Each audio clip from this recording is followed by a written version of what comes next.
کربلا کے شہداء کی لازوال قربانیوں کو بھیٹا پیش کرنے کے لیے ملک کے نامور عالم دین حضرت علامہ مفتی فیض محمد سکندری کی جانب سے ہر سال کی طرح اس سال بھی پہلے محرم سے لے کر 10 محرم تک شہداء کربلا کانفرنس منگسی مسجد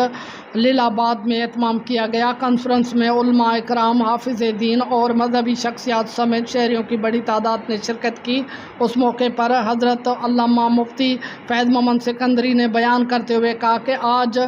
دین اسلام ہم سب پر پہنچا ہے وہ ان خاندان کی قربانیوں کی وجہ سے پہنچا ہے۔ الحمدللہ جماعت اہل سنت وہ خوش نصیب جماعت ہے جو شان اہل بیت سمجھتی بھی ہے اور اس کے مان و مرتبے کو نظر میں رکھتے ہوئے بیان بھی کرتی ہے، جبکہ صحابہ اکرام کو بھی اتنا ہی مانتی ہے جتنا قرآن پاک میں ان کا ذکر کیا ہے۔ بد نصیب ہیں وہ جو